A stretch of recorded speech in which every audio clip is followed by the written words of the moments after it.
Hola amigos, bienvenidos todos a una nueva emisión de Contratapas Podcast. Mi nombre es Yamit Zuluaga y como en todas las oportunidades me acompaña Florencia Puddington. Y bueno, hoy tenemos a unos invitados muy especiales. Vamos a hablar del libro de cuentos Algunas familias normales de Mariana Sandés, que lo han propuesto nuestros invitados. Ellos son Alejandro y Patricio de Pispear Libros, pero para entrar un poco en conversación les voy a dar a ellos paso para que nos cuenten un poco quiénes son, cómo se conformó su proyecto, en dónde se pueden encontrar y todo lo demás. Así que Patricio y Alejandro, bienvenidos y bueno, adelante. Bueno, ¿qué tal? Buenas tardes, ¿cómo les va? O noches o días, bueno, buenos todos. Somos dos personas los que hacemos Pispear Libros, se llama, así está en Instagram y tiene también su sitio y blog y canal de YouTube, todo en todos lados con el mismo nombre, Pispear Libros. Somos dos los que lo hacemos. Yo soy Alejandro Werry, uno de ellos, y yo soy Patricio Barbieri. Muchas gracias por la invitación. Un honor para nosotros estar acá con ustedes. Sí, lo que decía, digamos, somos dos íntimos amigos de la infancia.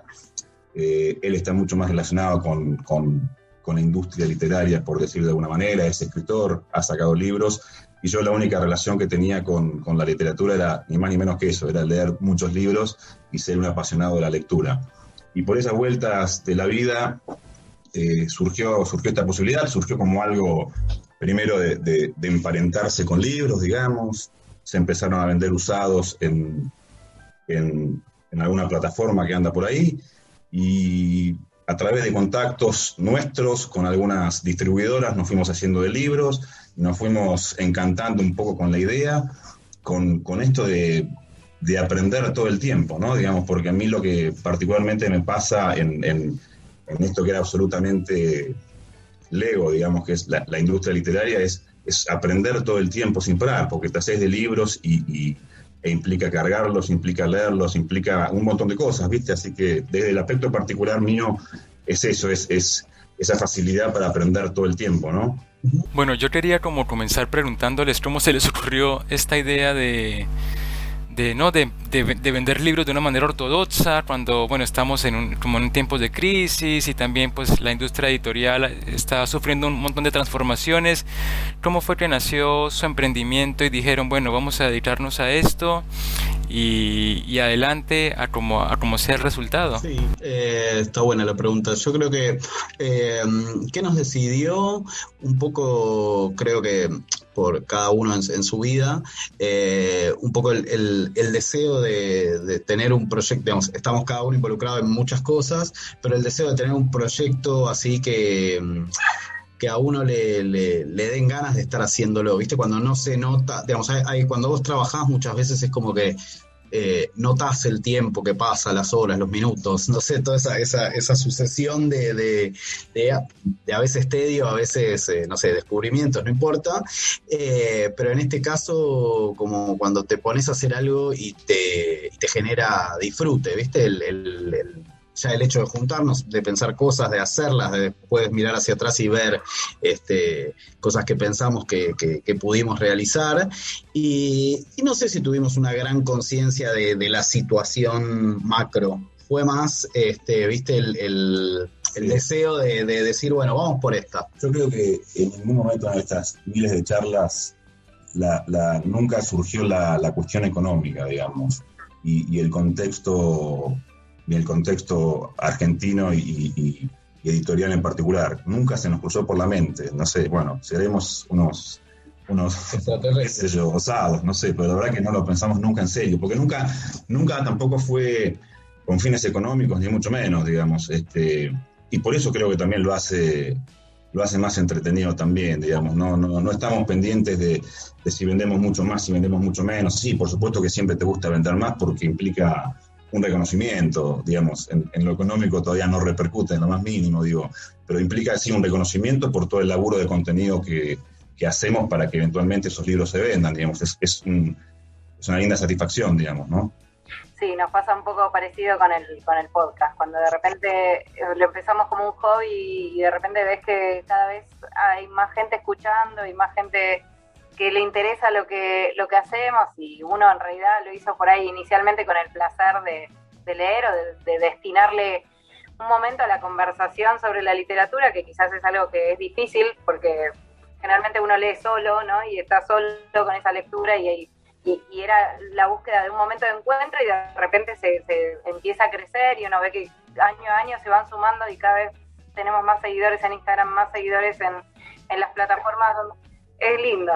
Es interesante eso de poder compartir, digamos, la experiencia particular de un libro con otra persona, digamos. Y en este caso, y en este proyecto, por cuestiones obvias, digamos, por cuestiones que demanda el mismo laburo, lo hacemos todo el tiempo, digamos. Leemos libros y leemos el mismo libro, y es muy interesante, digamos, las visiones que sacamos cada uno del libro, ¿no? Así que es muy divertido, la verdad que sí, está muy bien. Y bueno, eso nos lleva al tema que nos convoca, ¿no, Jan? Que es el libro Algunas familias normales, y que lo vamos a leer bajo el tema que eligieron nuestros invitados acá, los chicos de Pistear, que es familias disfuncionales. Me encanta, voy a hacer la aclaración, porque cuando comentaba con mis amigas me decían, bueno, pero familias disfuncionales, ¿qué? Porque familia disfuncional, ¿qué? ¿Una familia ensamblada es disfuncional? Y no, el foco por ahí del concepto, de la idea, estaba más pensado por, bueno, familias que no funcionan, que no necesariamente tienen que ser familias tradicionales, pero que hay algo ahí que está fallando, ¿no? Esa cosa oscura en el interior de la familia que ha sido disparador de tantísimas novelas y tantísima ficción, ¿no? Porque siempre es esa intimidad familiar que tiene algo de corrosivo para los personajes muchas veces. La cuestión de la familia funcional también a mí me parece que la literatura se ha cuestionado por el asunto de que todo libro que habla de una familia debe tener un clímax, debe tener un conflicto, porque si no fuese como literatura idealista, ¿no? Todo está bien. Entonces, no sé si se pueda calificar como disfuncional una familia en cualquier como producción literaria, porque también toca ver quién juzga. Si el que juzga es el que está fuera de la familia, resulta que sí, es una familia de locos y siempre va a parecerlo. Si el que juzga es uno que está dentro de la familia, estás explicando el mecanismo de funcionamiento. Sí, creo que también el hecho de, digamos, el adjetivo que va ahí con familias disfuncionales, un poco, digamos, tiene que estar en contexto de algo, ¿viste? Es como es un poco lo que decías vos, en contexto de quien mira, digamos, una familia puede ser funcional para 5, no sé, suponete una familia de 6 personas, para 5 es funcional, pero para uno de esos, para el sexto es disfuncional. Entonces, y también lo que vos decías de la mirada externa sobre esa familia pero creo que lo que está ahí, lo que seguro está en común al pensar uno en una familia, es lazos que podrían ser, que la mayoría de las veces son de sangre, pero no siempre, y se forma igual una familia, pero sí como una especie de estructura cerrada que tiene sus propias reglas, ¿no? Entonces, cualquier cosa que altere o que traiga una novedad en ese círculo, en esa esfera, en esa burbuja, como queramos llamarla, genera necesariamente un movimiento, ¿no? Sí, yo creo además que el epígrafe del libro es muy bueno y medio que resume un poco, no ya las relaciones entre las familias, digamos, de cualquier tipo, sino ya las relaciones humanas, digamos, ¿viste? Es una cuestión... ¿Cuál es el epígrafe? Perdón, el epígrafe es de Caetano Veloso y dice, de cerca nadie es normal.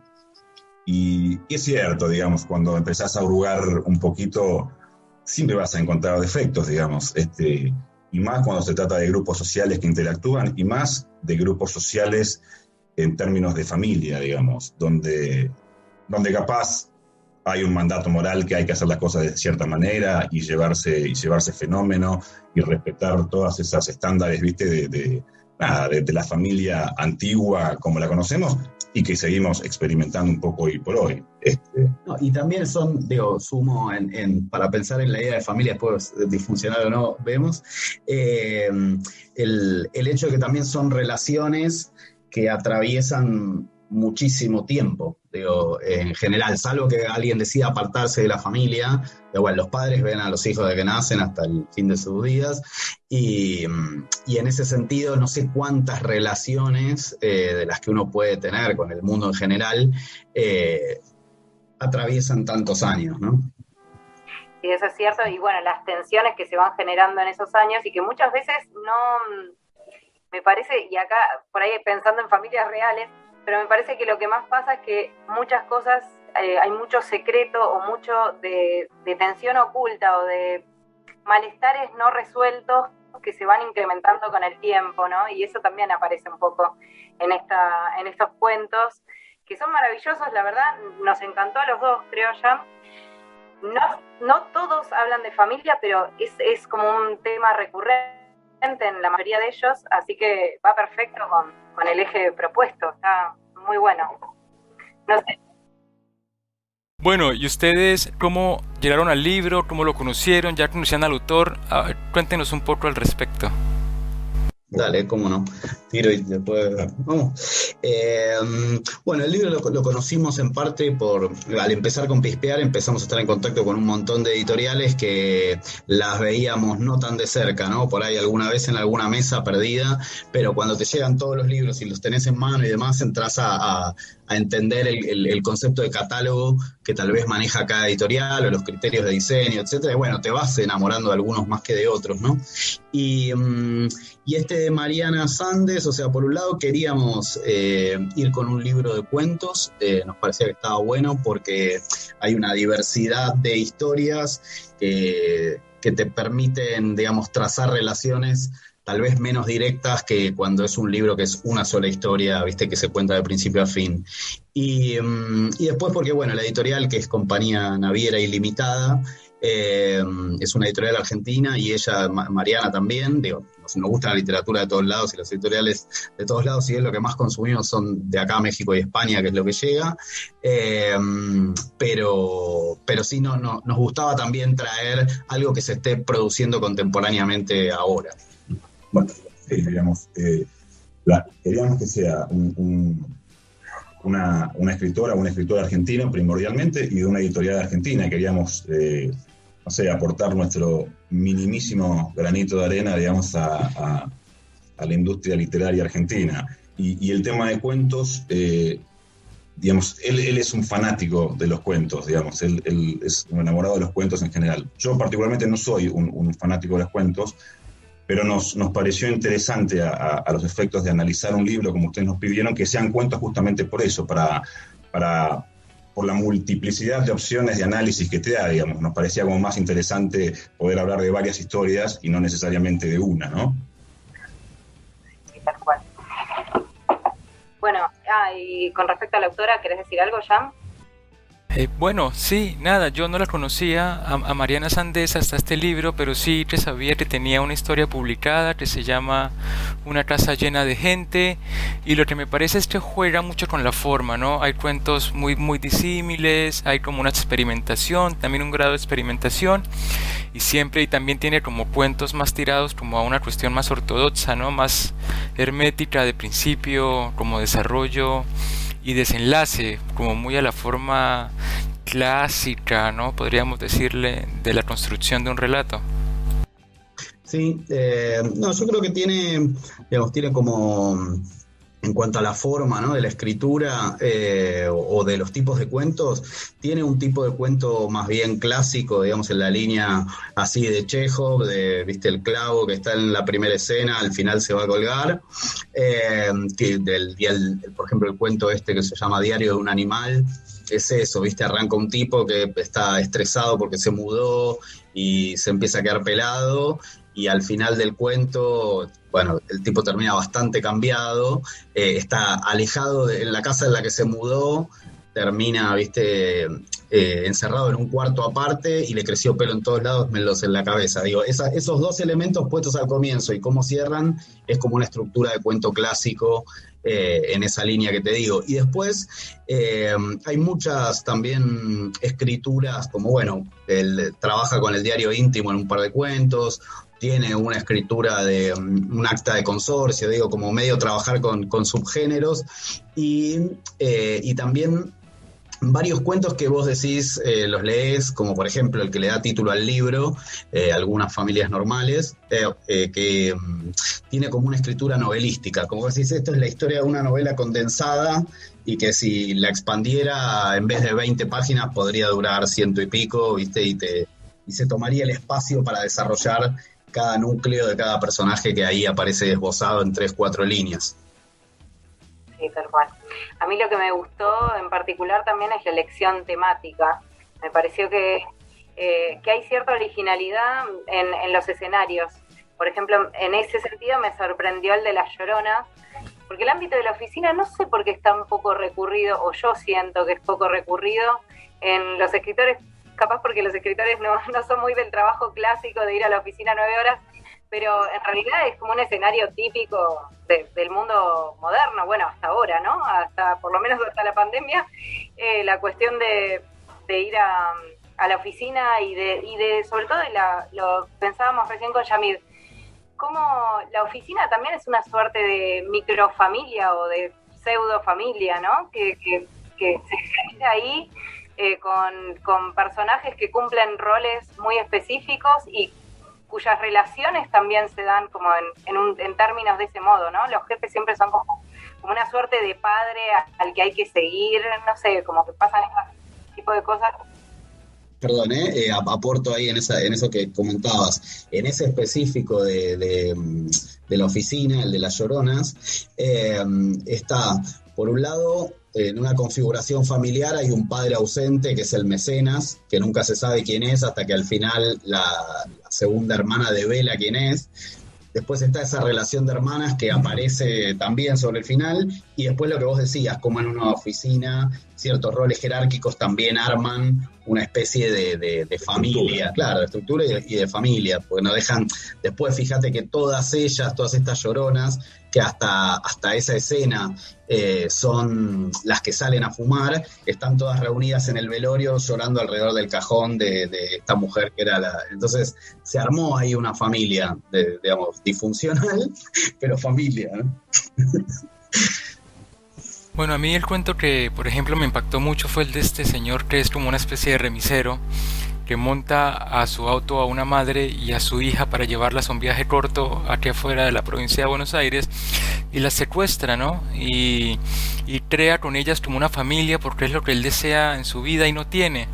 Entonces acá es como que un cuento que gira hacia lo macabro, hacia lo perverso, y también irrumpe esta linealidad que ya viene manejando Mariana con cuentos muy cotidianos de alguna forma.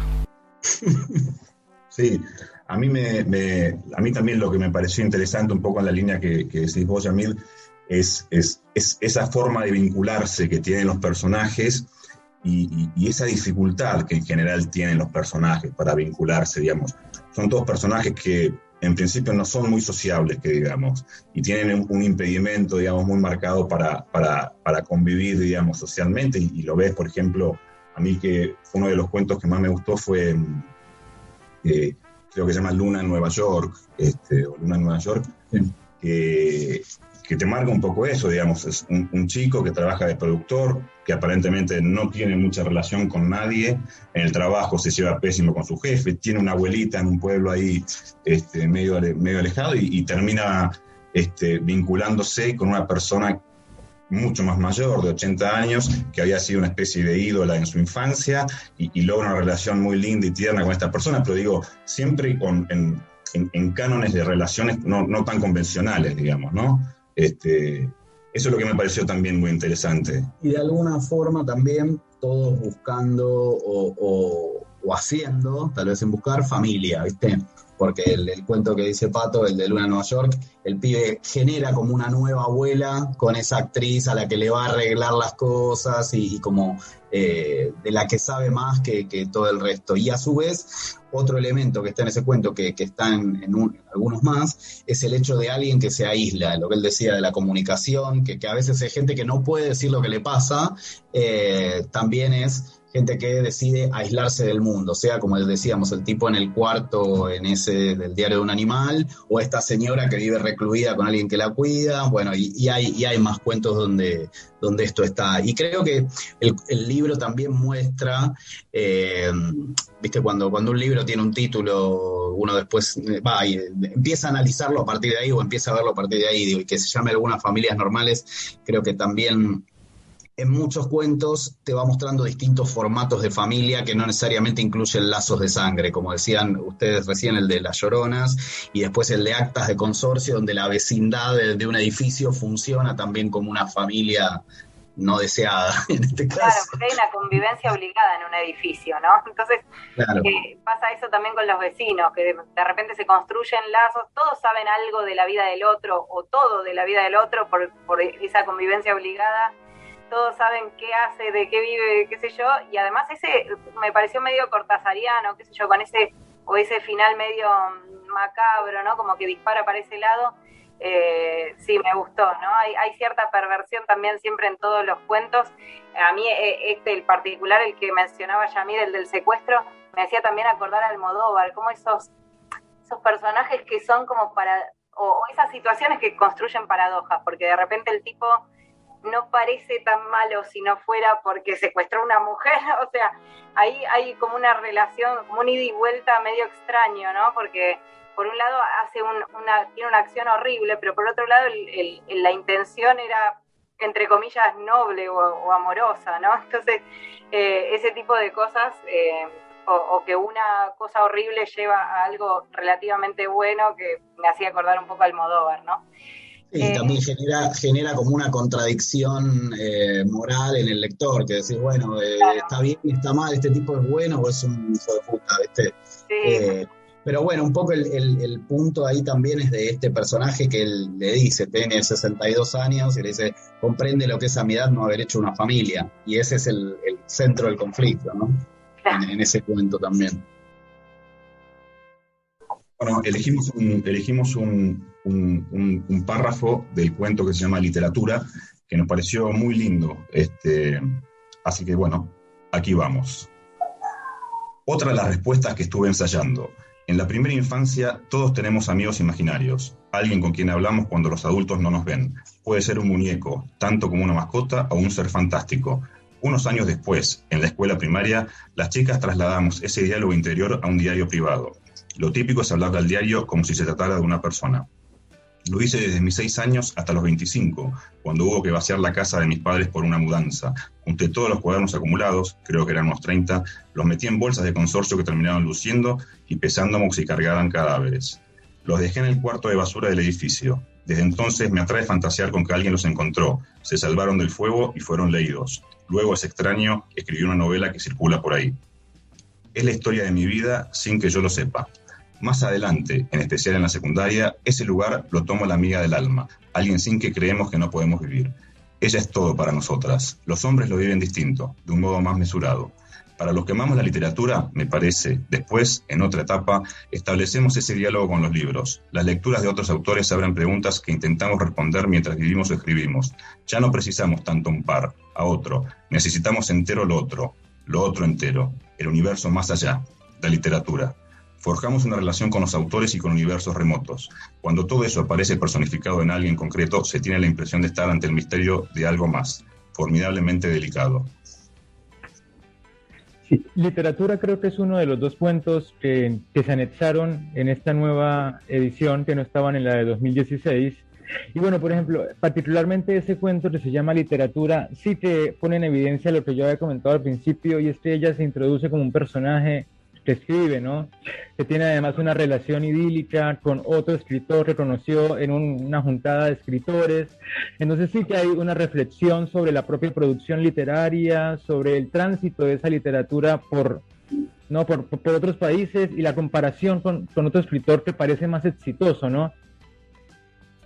Para mí no, porque, retrata un poco también la intimidad de ella, o sea, habla de su vínculo con este hombre escritor, pero también retrata esa relación particular que tiene con su pareja y con su familia también, ¿no? Está ahí presente esa intimidad familiar.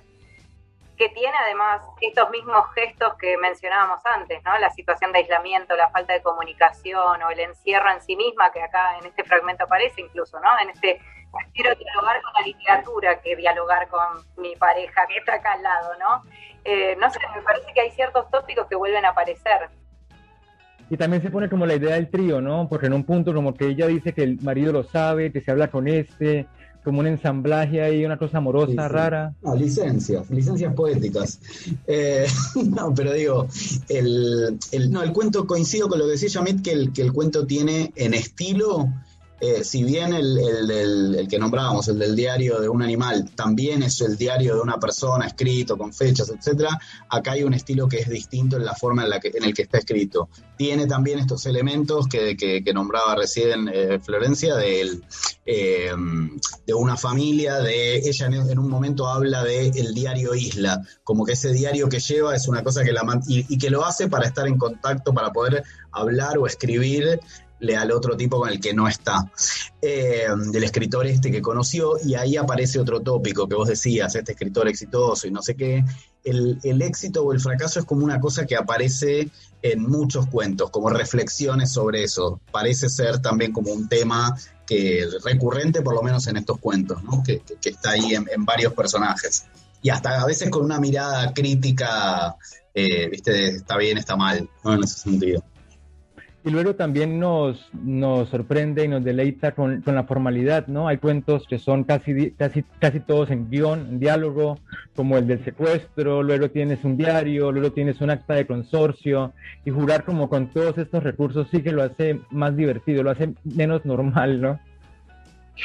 Los juegos con los puntos de vista también, ¿no? No mencionamos, creo, todavía el que se llama Para que no sobre tanto cielo, en donde hay, bueno, una familia en la que justamente la falta de comunicación está llevándolos a la ruina.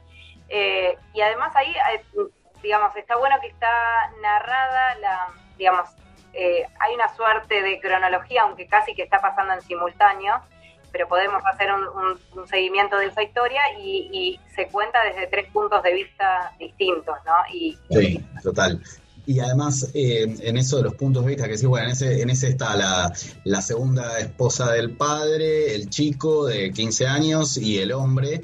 Y después hay mayoría de cuentos en primera persona, hay creo que 3 de los 10 que son en tercera, y está...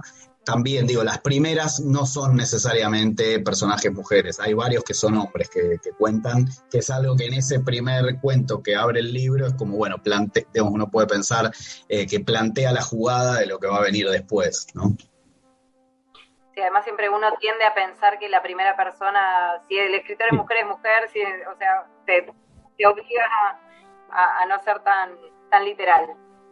Bueno, eso yo no sé cómo afrontar eso, porque uno siempre tiene, ya el hecho de que en la portada haya un nombre con un género no definido, Mariana, uno ya sabe. A mí me parece que eso condiciona un montón la lectura, que sin el nombre uno hasta podría tener otra relación con los mismos libros de los que uno piensa cierta cosa por el autor. Claro. Y yo creo que, digamos, va un poco en paralelo con otras cuestiones sociales, pero quiero decir, escritoras mujeres que escriban bien hubo siempre, digamos, en todos los tiempos. Ahora sí se puede decir que hay también como un vuelco más de lo que sería el mercado editorial si tienen a la hora de elegir un texto de una mujer, un texto de un hombre, es probable que se inclinen por un texto de una mujer, pero tampoco es una regla que uno puede decir que esto es así porque no. Y lo bueno es, me parece, celebrar que se sigan publicando libros, si son de mujeres y están buenos, bienvenidos, si son de hombres están buenos, bienvenidos, si son de transgénero, hace poco leímos Las Malas, estaban muy bien, también. Entonces digo, como me parece que hay que leer también un poco, como vos decías, por fuera de eso que inevitablemente un libro trae, que es la tapa con el título del autor, ¿no? Porque... Vos por ahí lo decías en relación al género, pero también yo te puedo dar un libro que diga William Faulkner y lo escribió alguien que es un perro y vas a hacer lo imposible para tratar de decir, no, es un libro bueno. Le vas a buscar razones a algo que si no hubieras hecho listo, chao, claro, y lo tirabas para atrás. Sí, aparte esta cosa del anonimato y del misterio es algo que hoy no funciona en ninguna... Bueno, Elena Ferrante, que nadie sabe quién es, está todo bien, hay como una distancia, ¿cierto? Pero hoy la gente encuentra primero al autor y luego encuentra el libro. Es decir, la gente sigue a los escritores en Instagram o donde sea que se los encuentran y lo leen porque les interesó la persona que lo escribió, porque lo vieron, porque lo escucharon. O sea, es una cosa inversa de que está primero como el autor, como personalidad antes que la obra, ¿no? Eso es como que se juzgaría después. Me parece que hay como una visibilidad de los autores que yo no sé si fueran contra o a favor, pero bueno, es lo que pasa hoy, que creo que antes no. O sea, el autor celebridad creo que era menos... Por lo menos desde el 50, 60, digo, con otros medios, ¿no? Pero desde el 50, 60 de décadas, ¿no? Digo, del siglo pasado sucedía. Ya que el escritor podía ser... Antes el escritor era una persona que combinaba su figura de autor con una vía política. Digo, pensando en Argentina, Sarmiento, Alberdi, no sé, todos eran escritores que a su vez tenían una participación en el mundo real, por llamarlo de alguna manera. Y después, en un momento, el escritor empieza a ser una figura totalmente desligada de eso y empiezan a convertirse en celebridades. Borges es el caso más típico de alguien que se convirtió en una figura pública, aunque nadie lo conozca ni lo haya leído, conocen a la persona, ¿viste? Y así ha pasado con muchos.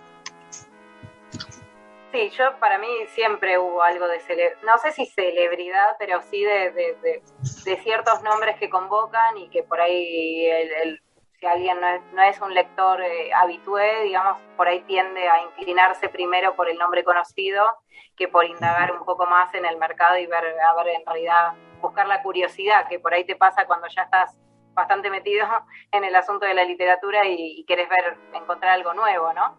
Pero... igual rescato que siempre, si es un puntapié para iniciarte en un mundo nuevo, para mí bienvenido y bueno, después con todos los demás.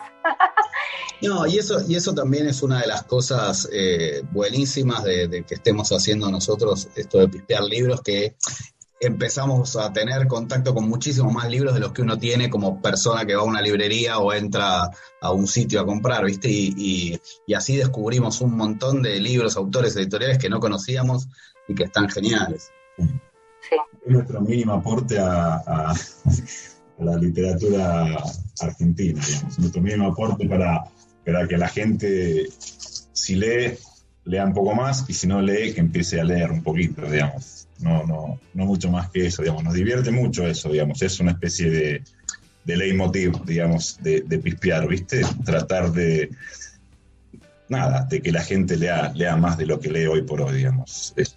Porque, no lo vamos a decir nosotros, digamos, pero hay pocas cosas que te enriquezcan tanto como la lectura, ¿no? Independientemente del autor, independientemente del título, digamos, siempre va a aportar algo la lectura, siempre. Creo que nos falta las hermanas Requena. Bueno, las hermanas Requena y el último libro, que es el de esta muerte, que creo que, bueno, después hablaremos de él, bueno, en un ratito, en 2 minutos. Las hermanas Requena a mí me gusta por eso, ¿no? Porque también es como una cosa, una familiaridad, como lo decían ustedes hace un rato, ¿no? Que la familia pasa por la gente a la que uno ve toda la vida. El cuento es muy Patti Selma encima, a mí me repetía mucho a ese tipo de relación que supera todo otro vínculo, ¿no? Es como lo único o lo más fuerte que tienen es la una a la otra y es muy Patti Selma. Sí, pero lo genial del cuento es como el traslado de la atención, porque uno va con las hermanas y la modificación de la rutina es lo que quiebra todo. O sea, es una boludez. Sí. Eso fue lo que más me gustó. Este cuento me encantó a mí particularmente y me gustó mucho eso, digamos, como en una rutina de una estructura tremenda, digamos, que no se mueve de ahí, como una boludez, como decís vos, genera toda una ruptura en un vínculo que parecía irrompible, digamos, ¿no? Y que por otro lado, también siguiendo esta secuela o este cuento clásico, como decía Ale, termina de vuelta, digamos, como arrancó, digamos, volviendo a esa estructura, ¿viste? Y a esa rutina que tenía al principio. Hay muchos también cuentos del libro que rompe, digamos, viene un cierto estado de cosas, algo lo rompe y después vuelve a lo mismo, ¿viste? No hay como un cambio total. está repartida pero me parece que es un recurso también que tiene de terminar digamos, de que eso es podríamos decir que tiene la forma de los cuentos de Mariana Sández, que es un estado de cosas, algo que lo rompe y después se vuelve a lo mismo en lo que se estaba antes, ¿no? No en todo se cumple, pero en una gran mayoría sí. Y además el nivel de observación del cuento, esa cosa, yo venía en un bus leyéndolo y cuando una de las dos decidió irse por otra calle, o sea, no, fue inesperado y fue como chocante, fue como, ¿por qué no? ¿Yo qué haría? No, es como los matrimonios, ¿no? ¿Qué significa algo mínimo? O sea, hoy no tomo agua, o hoy dejo no, la toalla acá, ¿eso qué significa? ¿Eso cómo va a transformar mi vida, mi existencia? Sí, totalmente. Y después está interesante en ese, como decía Flor, el tema del punto de vista, que es una primera persona que sabe mucho de ellas, pero todo lo que sabe lo sabe a través de su abuela. O sea, la que cuenta, su abuela es amiga de estas dos y a partir de eso las conoce, y porque una fue profesora de facultad, pero está bueno también ese enganche desde el punto de vista. Y de vuelta a lo formal, ¿no? Hay como 3 niveles, es la historia contada por la historia, o sea, hay como, y eso también es poco fácil de encontrar, digo, ese tipo de experimentación que no deja de estar enmarcado en una narración muy tradicional, porque son cuentos como con la estructura inicio, final. Y ahí pasamos al último cuento, que también nos propone algo formalmente diferente, que son el cuento se llama El sueño de Leila, que también, ¿no? Ahí cambia de nuevo el tono, es una cosa como de reportaje, como de historiador, como que de nuevo, como que se transpone. Este es un poco también como un Clarice Lispector, ¿no? Uno no sabe quién es el narrador, y si no estuviera el nombre en la portada, o sea, tendría tremendo impacto, ¿no? Claro. Y ese y el último y el anteúltimo, el que comentábamos antes, literatura, del que leímos una parte, son como los que continúan al personaje de su novela de la que hablábamos antes, la de Una casa llena de gente. Son como escritos sobre la vida, escrito uno como el personaje de esa novela y el otro como contando la muerte de ese personaje o las posibles formas en las que murió ese personaje. Sería un poco el círculo. Pero es verdad, es muy distinto a los otros, digamos. Quizás tiene algo de falsa necrológica, ¿viste? Cuando se cuenta así como la muerte de alguien. Sí, es distinto, pero a la vez ciertas, como decíamos antes, ciertas temáticas reaparecen, ¿no? La variedad del juego con los géneros, como punto de vista, bueno, las varias voces adentro de un mismo cuento, ¿no? No sé, hay un denominador común que reúne a todos los cuentos, y en ese sentido está bueno porque queda como un libro parejo, ¿no? A veces hay algunos que tienen como disonancias. Yo no lo sentí tanto como dice Yamil, y la verdad que me pareció un libro precioso, y me gustó además esto, ¿no? Que cuando te engancha y podés de nuevo de analizarlo desde distintos lugares o pensar distintas puntas. En este caso yo ya sabía que lo leíamos desde familias y trataba de pensarlo en esos términos, cada uno de los puntos que leíamos, pero la verdad que da para pensarlo desde otras formas, como lo estuvimos charlando acá, así que súper linda lección, muy, muy interesante, y ojalá que los que escuchen se emocionen con la idea de leerlo también. Y bueno, antes de despedirnos, chicos, cuéntenos dónde tenemos que ir a comprar libros, a dónde los seguimos, dónde los stalkeamos, bueno, todo eso, denos toda la información de Pispear. Perfecto, bueno, Pispear se llama Pispear Libros, y así Pispear_libros está en Instagram. Después tenemos la tienda nuestra, que es pispearlibros.com, y después hay un canal de YouTube, como les decía, y un blog que es contenidos pispearlibros.com, y digamos, dentro de la librería lo que van a encontrar son, como les decíamos, libros nuevos, libros usados, y después lo que nosotros llamamos libros de autor, que son libros publicados que tenemos trato directo con los autores. En vez de la editorial, la distribuidora, no, son los autores que nos dan sus libros y nosotros somos como el canal de venta de ellos. Entonces, esos son los 3 tipos de materiales que van a encontrar ahí, sobre todo orientado a literatura, narrativa, poesía, ensayo, libros de música también, pero siempre enfocados más en la literatura, que es lo que nos copa. Perfecto. Y por ejemplo, ¿en qué lecturas andan? Así ya vamos cerrando. con más líneas. Ves que uno le pregunta a alguien y uno empieza a tener la lista de las cosas por leer. Sí. ¿Querés empezar vos? Yo tengo algunos, pero... No.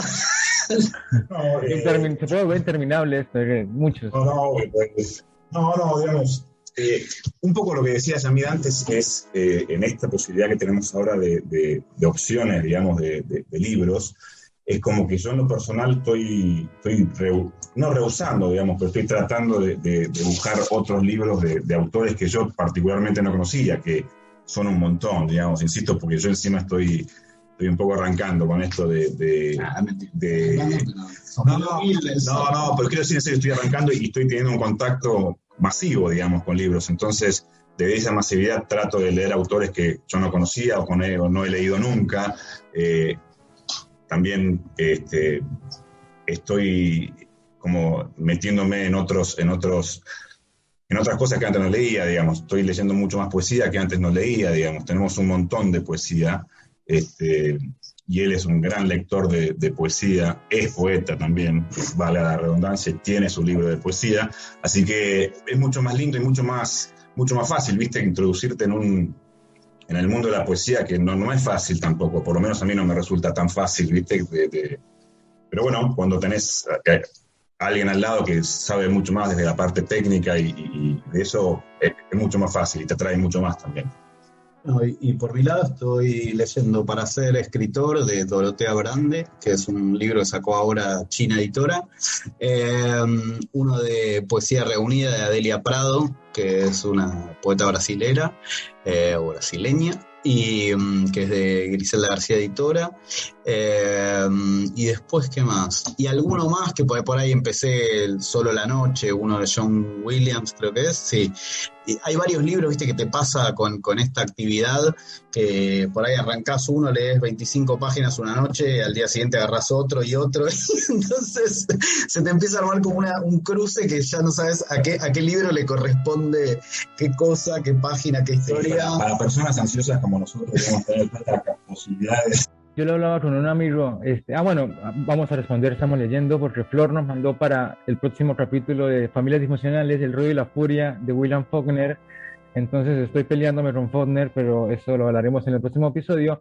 No sé, en épocas de estudio yo por ahí tenía que leer cosas que las hubiera abandonado, o habría, y ¿cómo se llama? Y ahora ya no me sucede, digamos. O sea, o trato de que no me pase de leer algo por obligación porque es un plomo. Claro, pero bueno, tener todos los estantes llenos ahí como con cosas que no leíste, como demasiado tentador como para terminar alguno.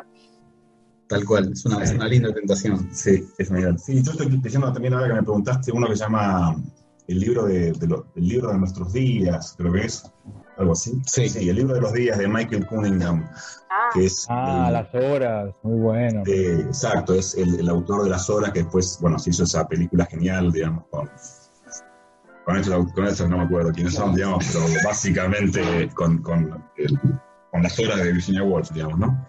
Y que a su vez ganó un Pulitzer, digamos, por ese guión, ¿no?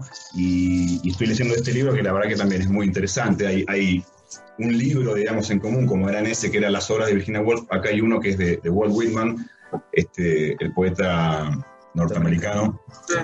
Y nada, y que toda la narración se puede decir que tiene como el eje principal el libro de Walt Whitman. O sea, aparece Walt Whitman también ahí en el libro. Está muy bien, muy bien. Y yo creo que ya nos pasamos un poquito de tiempo, pero bueno, bien, estuvo muy buena la charla, Flor, ¿no? Estos programas son los que se aguantan. Muy divertida, muy buena. Siempre pueden editarnos. No, faltaba más. Siempre podemos nosotros editarnos. Los invitados siempre dicen cosas brillantes. Chicos, muchísimas gracias por compartir el espacio con nosotros, por hablar un poco de libros. No, dale, genial. Y cómo es, y bueno, ojalá también nos veamos en persona en algún momento, que ya en breve sucederá, con un podcast de por medio. Bueno, muchas gracias por la invitación, la verdad que nos pareció muy interesante, recontra divertido y muy estimulante, la verdad, la invitación. Y bueno, las disculpas del caso a Mariana Santos, ¿no? Espero que alguna vez nos escucha, nos lea. La conclusión es que es un libro divino y hermoso y que vale la pena leerlo. Sí, una gran elección. Y a ustedes recuerden, Contratapas Podcast, Instagram, Facebook y por donde nos encuentren también somos nosotros. Y Flor, muchísimas gracias y hasta la próxima. Y hasta la próxima, Yamit. Nos vemos. Chau, Muchas chau. gracias, chicos. Adiós. Chao, chicos. Gracias. Chao. Chao.